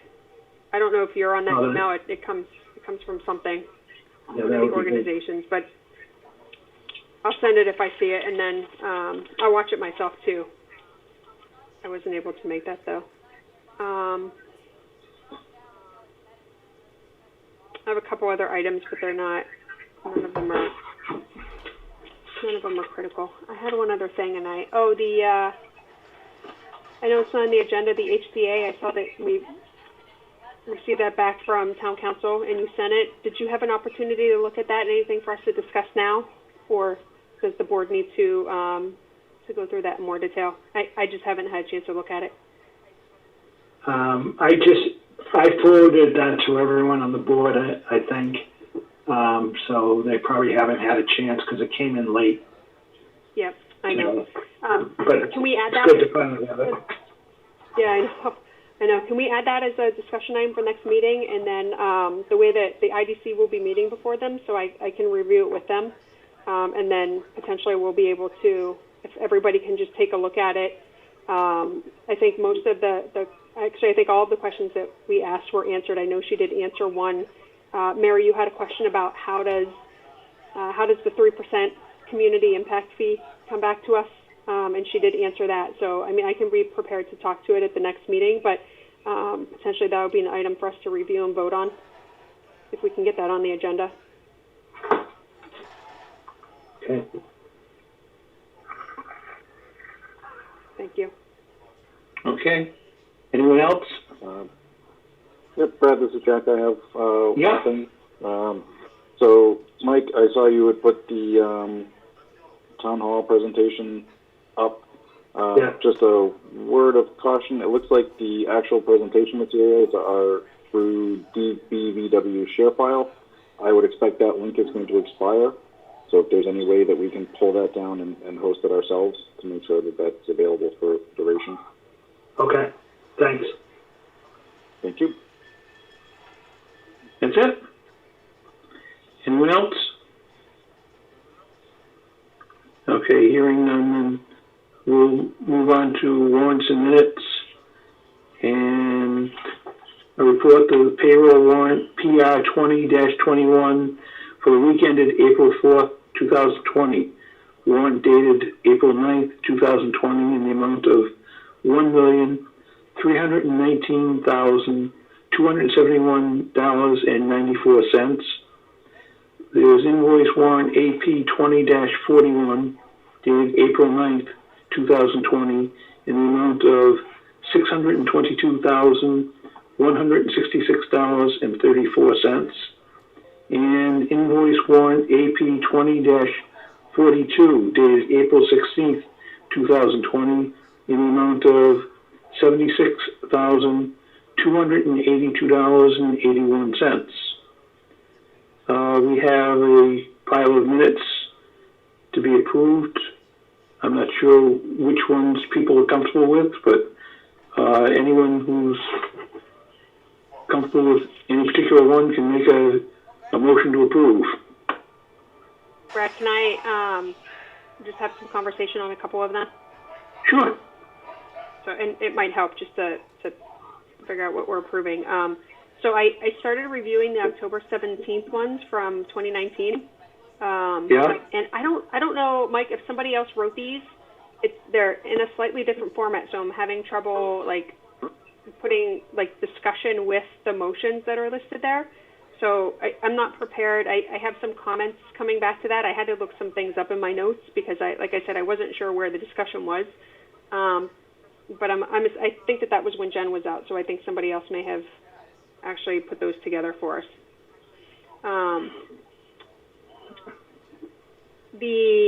On the February 6th ones, one of the things I noted that we had information on there. Remember we talked about the 40B project by McDonald's. I can't remember what it's called. I just know it's at 195 Mansfield.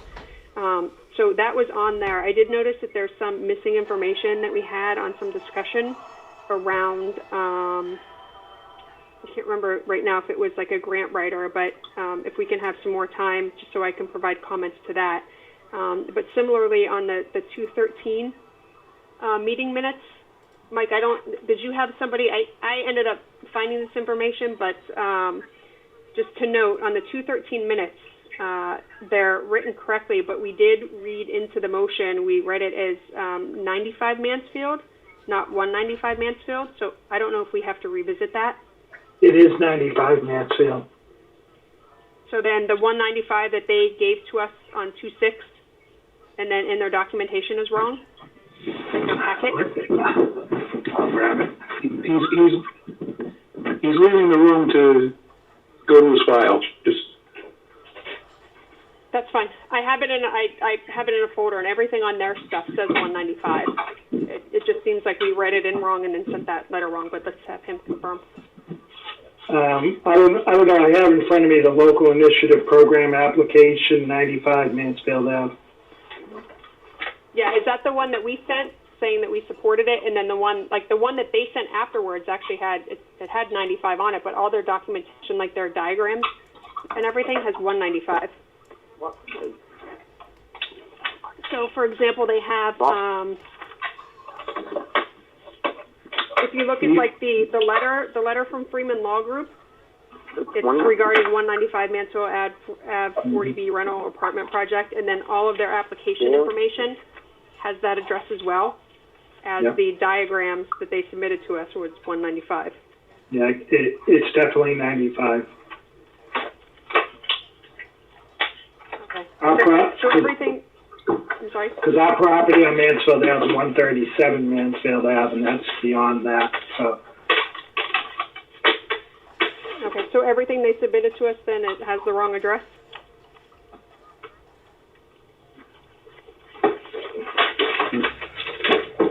Well, the local initiative application is 95,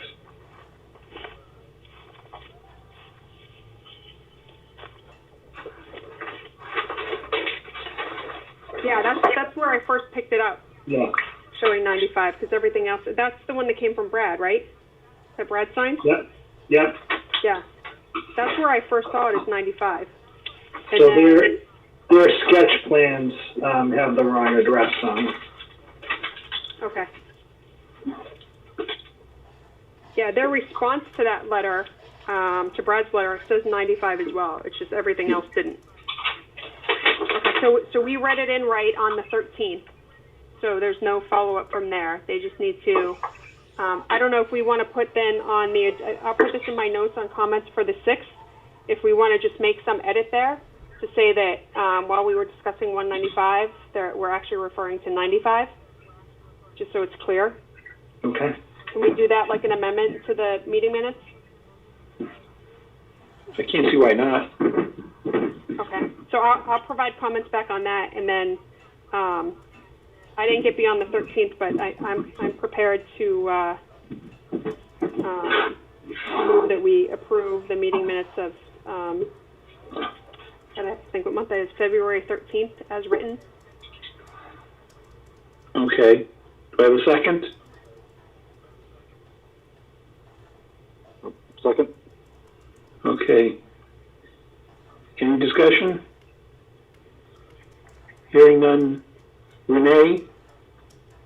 Yes. Jack? Yes. Mary? Yes. Mike? Yes. And I'll vote yes. Okay.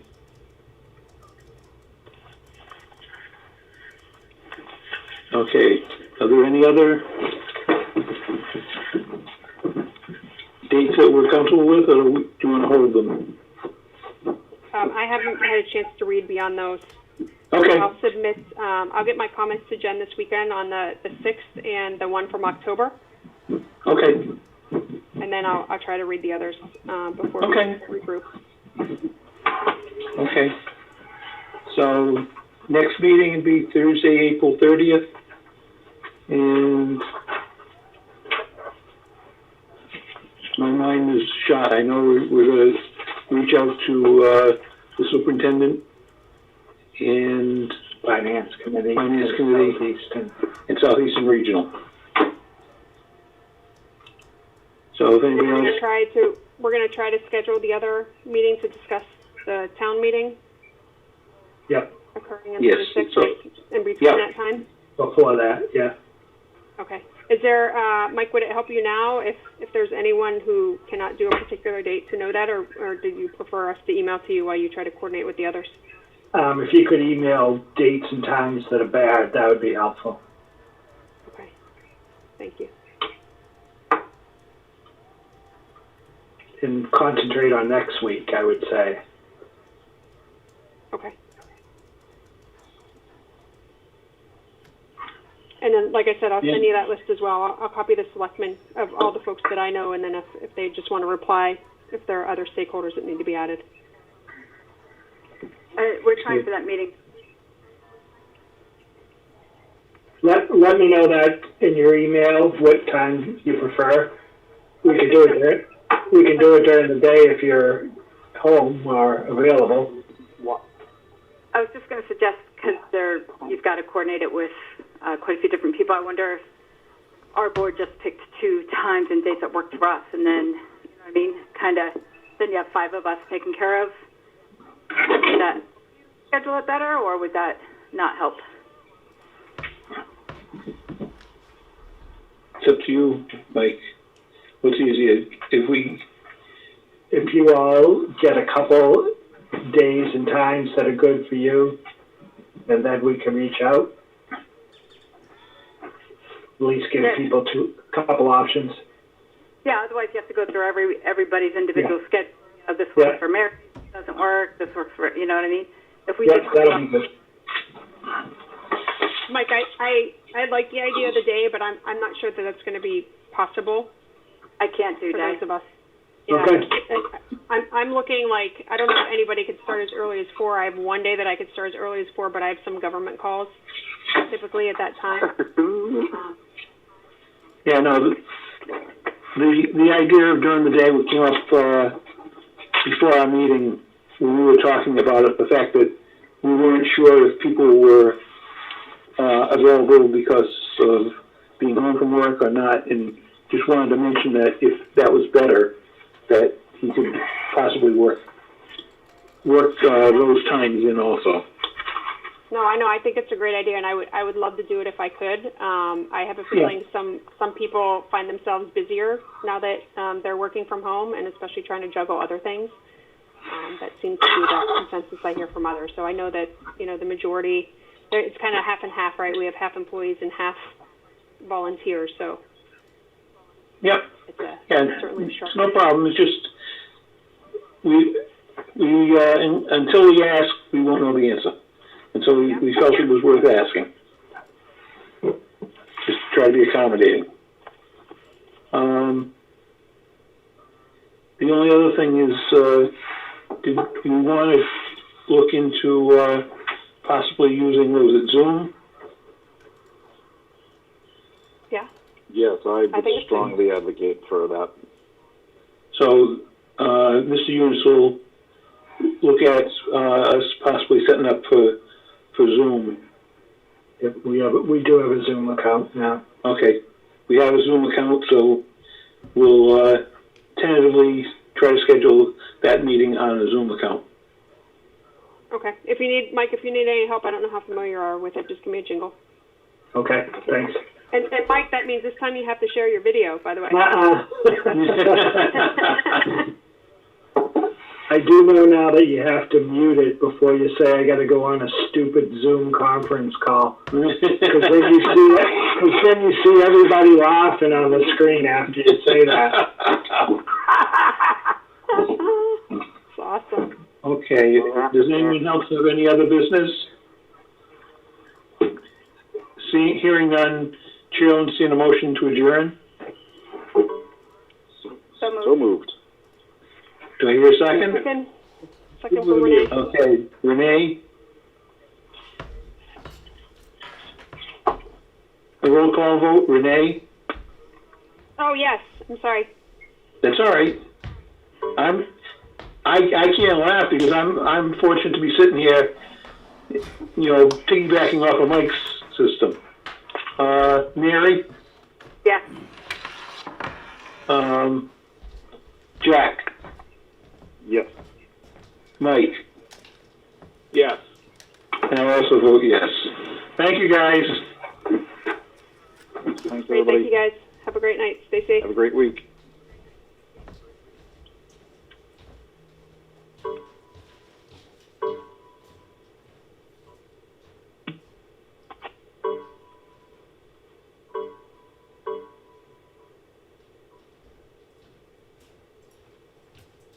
Goodbye.